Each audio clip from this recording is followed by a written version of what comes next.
नमस्कार, मैं हूं नगमा। आप देख रहे हैं 5 की बात। राजस्थान की सियासत में पल पल बदलाव तो आ रहा है, लेकिन लग रहा है कि शायद अब बात बन रही है कांग्रेस के लिए। और सचिन पायलट जैसा सूत्र बताते हैं कांग्रेस के कि सचिन पायलट का खेमा शायद अब मान जाए। वैसे जयपुर में गहलोत के घर विधायक दल की बैठक हुई है और इसमें 100 विधायक के शामिल होने की बात सामने आई है। हालांकि पहले 109 विधायकों के साथ होने का दावा किया जा रहा था। जयपुर में गहलोत का शक्ति प्रदर्शन हुआ है।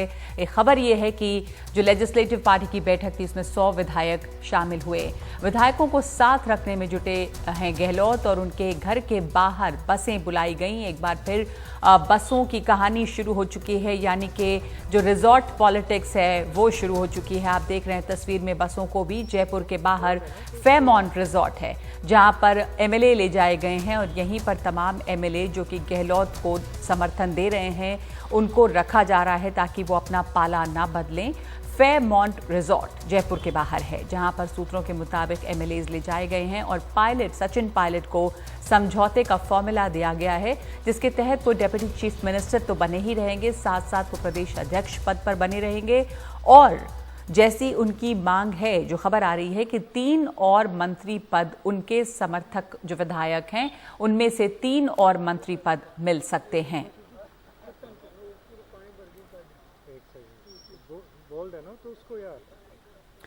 तो पहले ये देख लीजिए एक ग्राफिक्स के जरिए कि कितने विधायक किसके साथ हैं।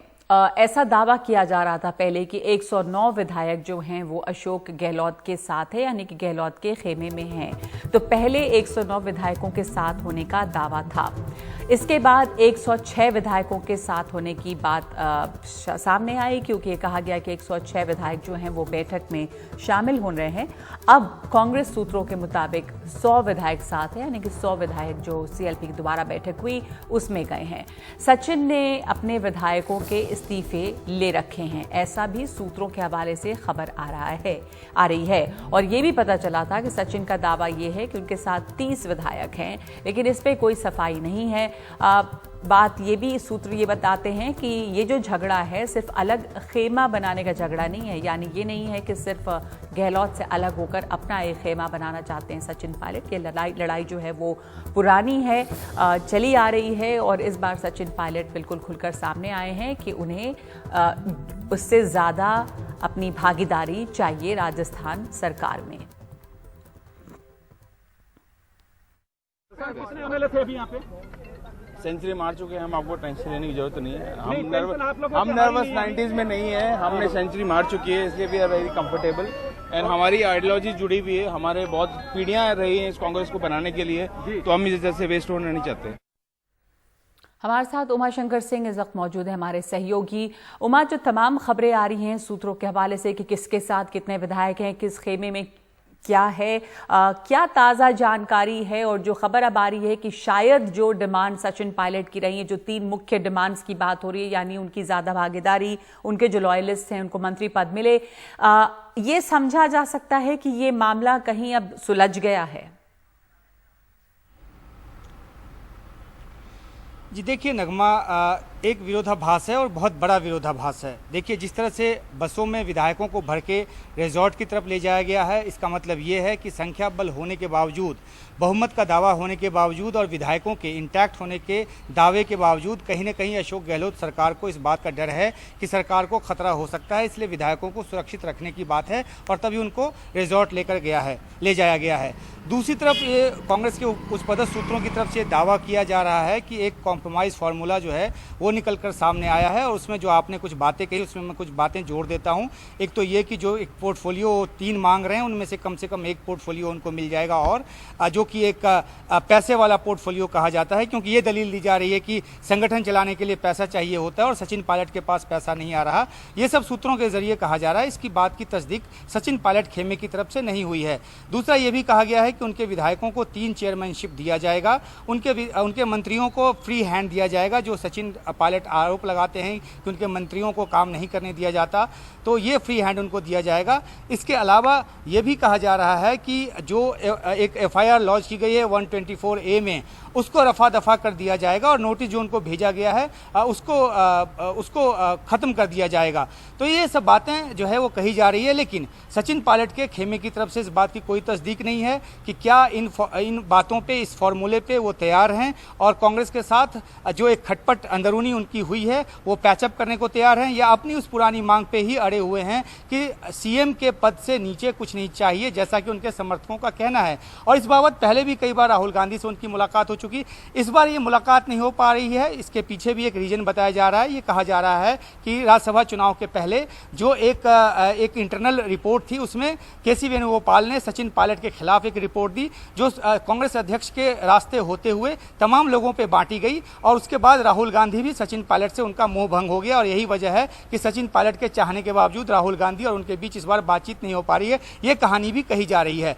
तो इन सब बातों के बीच जहां एक तरफ दावा किया जा रहा है कि सरकार सुरक्षित है, विधायक उनके साथ हैं, वहीं दूसरी तरफ यह भी दावा किया जा रहा है कि कम से कम 20 से 24 विधायक सचिन पायलट के साथ हैं। तो मामला अभी फंसा हुआ है, थोड़ा सा और इंतजार करना पड़ेगा। कल लग रहा था कि आज शाम तक ये बातें साफ हो जाएंगी, लेकिन अब और थोड़ा इंतजार करना पड़ेगा, क्योंकि जो रेजोल्यूशन भी पास हुआ है वहां पे वो कहा गया है विधायकों की बैठक में कि जो भी पार्टी विरोधी गतिविधि में लिप्त हैं उनको, उनके खिलाफ कड़ी कार्रवाई की जाए। तो इस तरह की बातें भी की जा रही हैं, लेकिन अभी कहीं ना कहीं खेल एक फंसा हुआ है और दोनों ही तरफ से देखने की कोशिश हो रही है कि कैसे कॉम्प्रोमाइज फार्मूले पे पहुंचा जाए और फेस सेविंग के साथ पहुंचा जाए। नगमा, तो जो कॉम्प्रोमाइज फॉर्मूला चल रहा है या जिस पर पहुंचने की कोशिश है उमा, उसमें अविनाश पांडे, रणदीप सुरजेवाला, अजय माकन, ये लोग ही आगे रहेंगे या आला कमान की तरफ से किसी तरह की कोई पेशकश?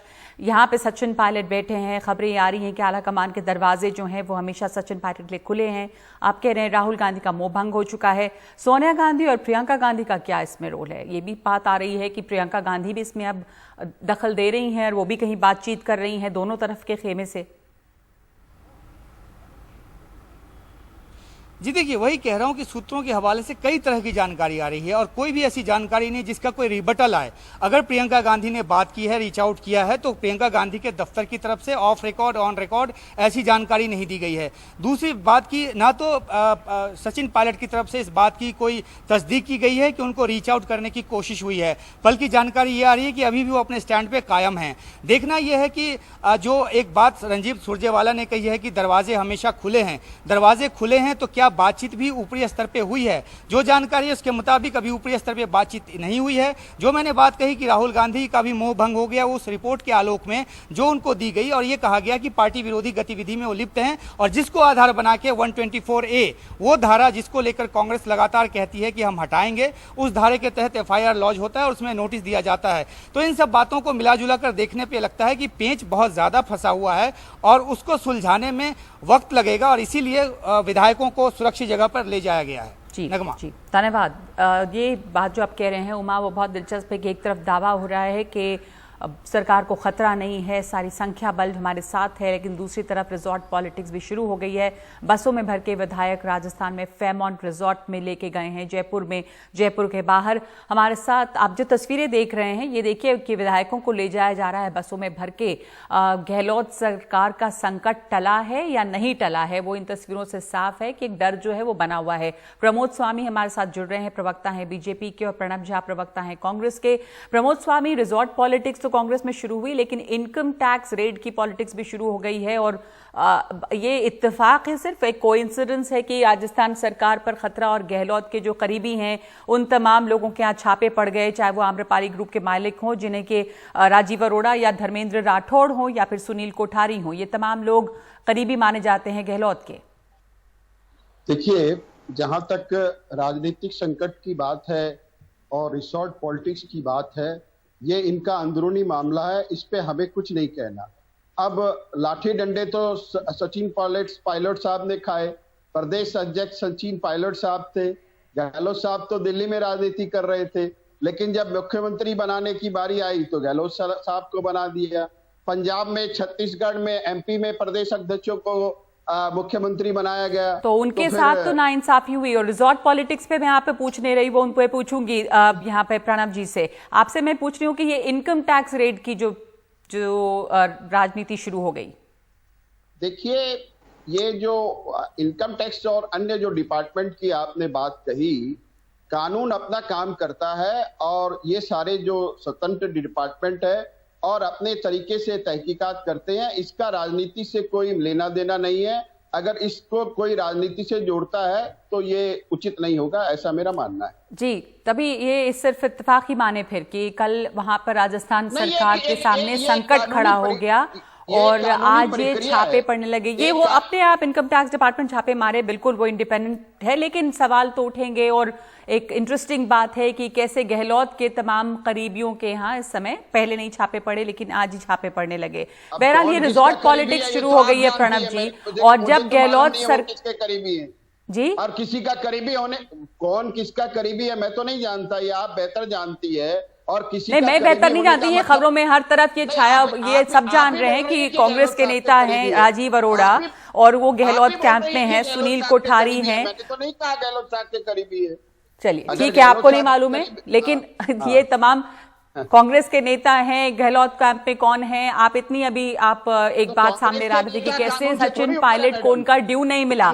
ये बात अपने आप में एक सवाल है कि सचिन पायलट ने मेहनत की, लेकिन गहलोत जो है वो दिल्ली की राजनीति करते करते मुख्यमंत्री बन गए और सचिन पायलट को इस बात की शिकायत रही है। बहरहाल इस समय संकट टल गया है प्रणब जी, मान लिया जाए, क्योंकि बसों में भर के रिजॉर्ट में ले जाए जा रहे हैं सारे विधायक। नंबर संख्या बल 7 है, इसके बावजूद तो इसका मतलब कि ये विरोधाभास है और गहलोत सरकार आश्वस्त नहीं है कि उनके पास संख्या है जैसा वो दावा कर रहे हैं। नगमा जी, धन्यवाद मौका देने के लिए। मेरे पहले प्रवक्ता जी ने, प्रमोद जी ने दो तीन बातें कही और एक बात आपने पूछी। तो जहां तक है कि विधायक दल का नेता कौन बने, मुख्यमंत्री कौन बने, तो सिर्फ उदाहरण के लिए खट्टर साहब जो हैं वो पहली दफा के विधायक हैं, उनको मुख्यमंत्री बनाया गया। और उत्तर प्रदेश में जो योगी आदित्यनाथ हैं वो कितने बार के विधायक हैं ये हम सबको मालूम है। मोदी जी तो तब मुख्यमंत्री जब बने जब वो विधायक भी नहीं थे। और जहां तक ये जो कोइंसिडेंस की बात ये बता रहे हैं कि ईडी का रेड होना और आईटी का रेड होना, तो ये जो कोइंसिडेंस है ये नागालैंड में होता है जब वहां पे जो है सरकार बनने वाली होती है, सरकार गिरने वाली होती है भाजपा की, या फिर कर्नाटक में होता है डीके शिव कुमार के पास जब वहां पे जो है सरकार को गिराना होता है। तो ये इत्तेफाक जो है बड़ा ही इंटरेस्टिंग है। जहां तक बात है हमारे यहाँ राजस्थान की बात है, तो देखिए एक लोकप्रिय सरकार थी, ये लोकतांत्रिक सरकार है। हाँ, मतभेद होता है हमारे, आपने देखा होगा कि प्रेस कॉन्फ्रेंस में रणदीप सुरजेवाला जी ने कहा कि मतभेद है, लेकिन इसका मतलब ये नहीं कि जो बाहर से जो लोग हैं, जो भाजपा जो गिद्ध दृष्टि बनाए बैठी है कि वो जो है इसमें जो है खरीद फरोख्त में लग जाए, हम उनको जो है ये मौका देना नहीं चाहते। और आपने ये भी देखा होगा कि पर मतभेद ऐसा है, रणदीप सुरजेवाला कहते हैं कि आला कमान के दरवाजे खुले हैं, या इतने बड़े नेता आपके उनसे अभी तक कोई बातचीत नहीं हुई, राहुल गांधी मुलाकात नहीं करते हैं अभी तक, ये भी खबरें आ रही हैं। मैं आपको बताऊं नगमा जी, मैं अभी सुन रहा था उमाशंकर जी को, वरिष्ठ रिपोर्टर है और बहुत छानबीन कर अपनी बात रखते हैं। तो खबरों के माध्यम से आपने देखा होगा कि 5 जो शीर्षस्थ नेता हैं, इंक्लूडिंग राहुल गांधी, प्रियंका गांधी, अहमद पटेल जी, हम संगठन प्रभारी केसी वेणुगोपाल हो या पी चिदंबरम हो, इन सबसे एक बारी नहीं कई बारी बात हुई है इनकी। उन सब ने कहा है कि जो विधायक दल की बैठक है वहां जाएं और आप मुख्यमंत्री, आप प्रदेश के अध्यक्ष हैं, वहां जाकर अपनी बात कहें, जो भी आपकी परेशानी है, जो भी कारण है आपकी नाराजगी का, उसको सुना जाएगा, उसका हल किया जाएगा। और जो घर के मामले हैं वो घर में निपटाए जाते हैं, वो हम लेके बाहर सड़क पर नहीं जाते। यही बात जो है इशारे में कही गई है। ठीक है। तो क्या माने अभी प्रणब जी, क्या माने कि ये संकट सुलझ गया है, जैसा कि वो भी सूत्रों के हवाले से, किसी बात का कोई रिबटल कहीं से नहीं हो रहा है, सूत्रों के हवाले से खबर आ रही है कि सचिन पायलट की ये डिमांड थे और वो मान लिए गए हैं। और क्या आप बता सकते हैं, मतलब संख्या बल कितनी है, किसके साथ? बड़ा नगमा, बहुत ये दुर्भाग्यपूर्ण है इस दौर में कि हर चीज जो हमें सूत्रों पर आश्रित होना पड़ता है, इंक्लूडिंग गवर्नमेंट जो है वो भी जो सूत्रों पर ही काम कर रही है। इस मामले में मैं आपको ये बताऊं कि जब वहां पे विधायक दल बैठा हुआ था और जो पत्रकार बंधु गए थे, उन सब ने गिनती करके बताया था कि 102 विधायक जो वहां मौजूद थे।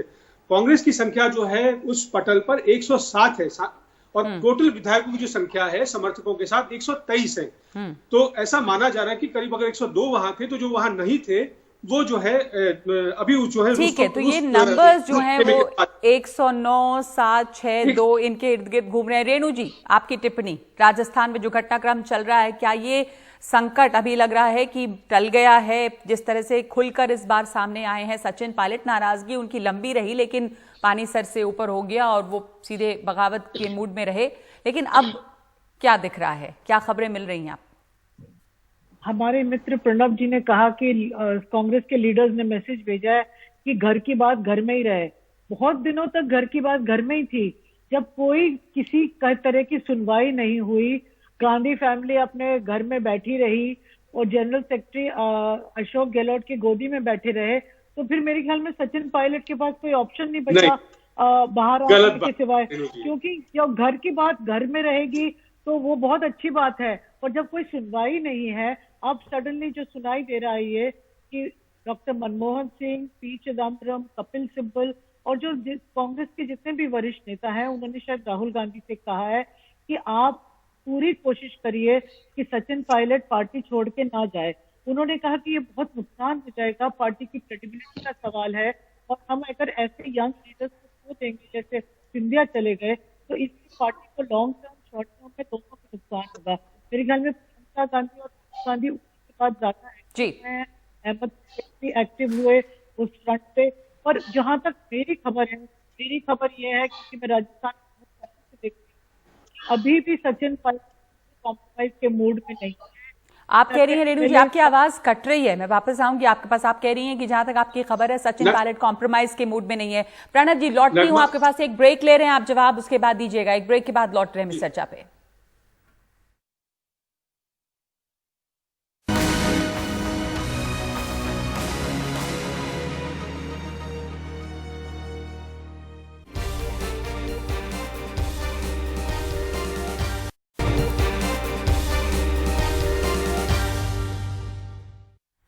तुम्हारे साथ इस पर चर्चा करने के लिए बने हुए हमारे तीनों मेहमान रेणु मित्तल हैं, प्रणव झा हैं। सबसे प्रणव झा, आप इस पर जवाब देना चाह रहे थे जो रेणु जी कह रही थी कि जब घर में ही बात नहीं सुनी जा रही है तो घर की बात तो बाहर आएगी ही, क्योंकि गांधी परिवार बस घर में ही है।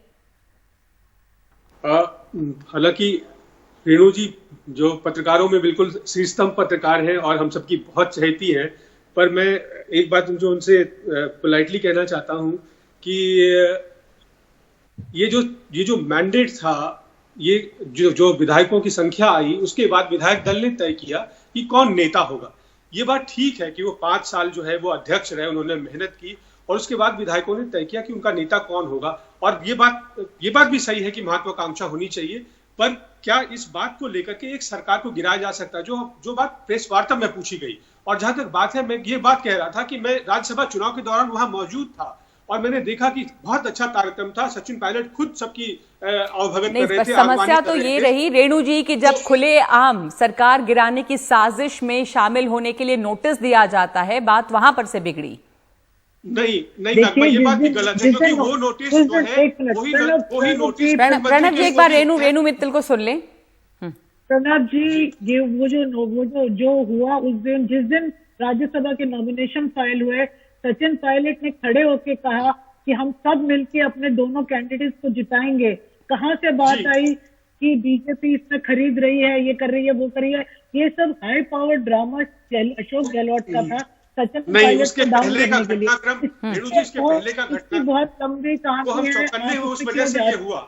इसकी कहानी बहुत लंबी है। कांग्रेस के खेमे में किस तरह की समस्याएं हैं वो भी हम देख रहे हैं, लेकिन बीजेपी इस मौके का जाहिर है कि फायदा उठाएगी। वैसे पहले भी उठाया गया और प्रमोद स्वामी, यही कहा जा रहा है कल से कि हालांकि कुछ इसमें फर्क है, लेकिन जो मध्य प्रदेश में कहानी थी उसी तरह की कहानी राजस्थान में भी अनफोल्ड हो रही है। ये अलग बात है कि शायद सचिन पायलट के पास उतने ज्यादा संख्या बल उनके साथ में नहीं है, पर बीजेपी यहां भी अपनी कोशिशों में लगी रही। देखिए, मैं 2-3 बिंदुओं पर आज की चर्चा के ऊपर अपने विचार रखना चाहूंगा। एक तो इन्होंने कहा कि मतभेद हर परिवार में होते हैं। बिल्कुल होते हैं, लेकिन मतभेद, हमने तो राजनीतिक जीवन में ऐसे मतभेद नहीं देखे कि एक मुख्यमंत्री उप मुख्यमंत्री को सम्मन भेजता है। ये राजनीतिक इतिहास की शायद बिरली घटना होगी। हाँ, अच्छा। दूसरी बात, अब कांग्रेस पार्टी कह रही है कि सचिन पायलट के लिए हमारे दरवाजे खुले हैं। तो क्या एक डिप्टी चीफ मिनिस्टर के लिए इतने दिनों तक दरवाजे बंद थे? ये महत्वपूर्ण प्रश्न है।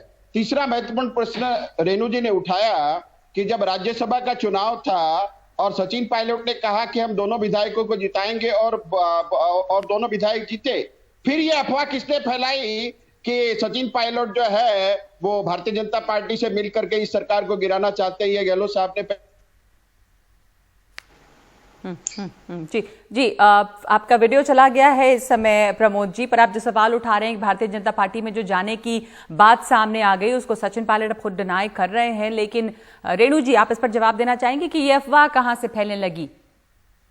देखिए, ये पूरा गहलोत का खेल था। वसुंधरा राजे से मिलके उन्होंने एक तीसरा कैंडिडेट खड़ा करवाया, वहां वो गिरिराज वो शेखावत को डाउन करना चाहती थी जो उनके कंपेटिटर है बीजेपी पॉलिटिक्स में, और यहाँ ये सचिन पायलट को डाउन करना चाहते थे अशोक गहलोत। पिछले कुछ महीनों से, मतलब काफी दिनों से उनको एक ऑब्सेशन हो गया था गहलोत से कि किसी तरह मैं अपना पूरा पार्टी का कंट्रोल अपने हाथ में ले लूं। अभी अक्टूबर में पंचायत राज की इलेक्शन है जिनका सिंपल पीसीसी पेंशन बांटेगा, और अब जब चेयरमैन बन रहे हैं उसमें भी सचिन ने कहा कि हमको आधा शेयर चाहिए और वो रिशफल भी होना है कैबिनेट का। और किसी भी हालत में अशोक गहलोत जो है पावर शेयर नहीं करना चाहते किसी जी, तो ये अफवाह चल रही है, ये कॉम्प्रोमाइज की। देखिए, मैं आपको बताऊं, ये सवाल एक 3 पोस्ट और तीसरी इसका नहीं है। ये सवाल ये है कि क्या आप ह्यूमिलिएट होके एक पार्टी में रह सकते हो? क्या अशोक गहलोत जो कर रहे हैं, क्या दिल्ली का दायित्व नहीं था कि उस पर कोई कंट्रोल करते, जब जनरल सेक्रेटरी मोदी बैठा है तो कौन सोचेगा? और राहुल गांधी तो अपना नरेंद्र मोदी और करुणा और चाइना में फंसे हुए हैं, सोनिया गांधी किसी से मिल नहीं रही जी रेणु जी, बहुत बड़ी है कि अशोक गहलोत पे कोई कंट्रोल नहीं। सचिन पायलट कहते हैं कि मैं ह्यूमिलिएट। रेणु जी, आपकी आवाज एक तो कट रही है, पर आप महत्वपूर्ण सवाल ये उठा रही हैं कि ये जो समस्या है इसको सुलझाने की कोशिश न राहुल गांधी ने की, वो कहीं और फंसे हुए हैं और दूसरी बातों को उठा रहे हैं, जबकि उनके घर के अंदर जो समस्या है। प्रणब जी आप इस पर जवाब देना चाहते हैं, लेकिन इस समय और वक्त नहीं है हमारे पास, एक ब्रेक लेना होगा हमें। और बहुत बहुत धन्यवाद आप तीनों का इस चर्चा में शामिल होने के लिए। इस समय संकट जो है वो बना हुआ है गहलोत सरकार के ऊपर या टल गया है, सवाल यहीं पर अभी भी अटका हुआ है। हालांकि संख्या बल उनके साथ है ऐसा दावा हो रहा है, पर एमएलएस भर के बसों में रिजॉर्ट भी ले जा रहे हैं।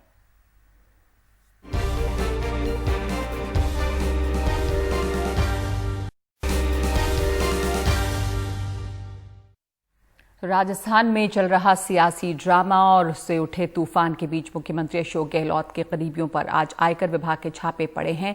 दिल्ली में आईटी की सुनील कोठारी के सैनिक फार्म स्थित घर में सुबह 8 बजे से रेड चल रही है। सुनील ओम मेटल्स के मालिक हैं और अशोक गहलोत से जुड़े हैं। कांग्रेस नेता राजीव अरोड़ा, धर्मेंद्र राठौड़ के 22 ठिकानों पर छापे मारे जा रहे हैं। राजीव अरोड़ा आम्रपाली ज्वेलरी ग्रुप के मालिक हैं और गहलोत के फाइनेंशियल मैनेजर माने जाते हैं। इन छापों को राजनीतिक बताते हुए जयपुर में कांग्रेस समर्थकों ने मोदी सरकार के खिलाफ प्रदर्शन भी किए और पुतले भी जलाए। और मेरे मुकेश सिंह सेंगर हमारे साथ हैं। मुकेश, इन रेड्स के बारे में जानकारी क्या है? अब रेड्स 3 जगह पे बढ़ रही थी। देखिए, बिल्कुल जो रेड की टाइमिंग है उसको लेकर कई सवाल खड़े हो रहे हैं, क्योंकि राजस्थान में सियासी उठापटक हो रहा है और उसी बीच जो है केंद्र सरकार की 2 एजेंसियां ईडी और इनकम टैक्स दोनों ही राजस्थान के मुख्यमंत्री अशोक गहलोत की करीबियों के यहाँ छापेमारी कर रही हैं। ये छापेमारी आज सुबह शुरू हुई है। सबसे पहले बात करता हूं इनकम टैक्स की। इनकम टैक्स के 200 से ज्यादा अधिकारी 22 जगहों पर छापेमारी कर रहे हैं, जिसमें मुंबई है, दिल्ली है, कोटा है और जयपुर है। इन तमाम शहरों में छापेमारी की जा रही है। ये छापेमारी अशोक गहलोत के करीबियों, जिनमें राजीव अरोड़ा हैं, इसके अलावा सुनील कोठारी हैं और धर्मेंद्र राठौर हैं, ये 3 लोग हैं जिनके यहाँ छापेमारी की जा रही है। राजीव अरोड़ा जो है उनको अशोक गहलोत का फाइनेंसर कहते हैं, वो कांग्रेस से भी जुड़े हैं। और इसके बाद जो धर्मेंद्र राठौर हैं उनके ठिकानों पर भी रेड की गई है। धर्मेंद्र राठौर जो है अशोक गहलोत के बेटे वैभव गहलोत के करीबी हैं।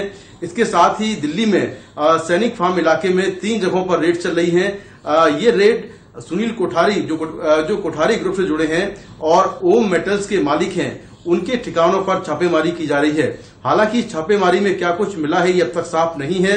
जब रेट्स कंप्लीट हो जाएंगी तो उसके बाद जानकारी शायद मिल पाए। लेकिन इनकम टैक्स के अलावा ईडी की टीम जयपुर के होटल फेयरमाउंट में छापेमारी कर रही है। फेयरमाउंट में ईडी का ये दावा है कि रतनकांत शर्मा का पैसा लगा हुआ है। रतनकांत शर्मा भी अशोक गहलोत के काफी करीबी हैं और ईडी का ये आरोप है कि रतनकांत को बड़े पैमाने पर विदेश से पैसा आया है। ये पैसा अवैध तरीके से आया है, जिसमें 96 करोड़ रुपए से ज्यादा मॉरिशस से आए हैं। तो इसको लेकर उनके होटल फेयरमाउंट में छापेमारी चल रही है। होटल फेयरमाउंट वही है जहां पर कांग्रेस के एमएलए रुके हुए हैं। ये खास बात है कि जिस होटल में कांग्रेस के एमएलए रुके हुए हैं वहीं पर ईडी रेड कर रही है। तो कुल मिलाकर अभी क्या कुछ मिला ये साफ नहीं है। बिल्कुल, लेकिन जिस टाइमिंग में ये सबसे दिलचस्प है कि वही फेयरमाउंट रिजॉर्ट है, वही फेयरमाउंट होटल जयपुर के बाहर जहां पर कांग्रेस के एमएलए को बसों में भरकर ले जाया गया है, वहीं पर छापेमारी भी चल रही है क्योंकि इसके जो मालिक हैं उनके ऊपर आरोप है कि विदेशों से पैसे आए हैं मॉरिशस से, और इनके मालिक जो हैं वो अशोक गहलोत के लड़के के करीबी या बिजनेस पार्टनर बताए जाते हैं। तो इस वक्त हम एक ब्रेक ले रहे हैं और लौटेंगे फिर।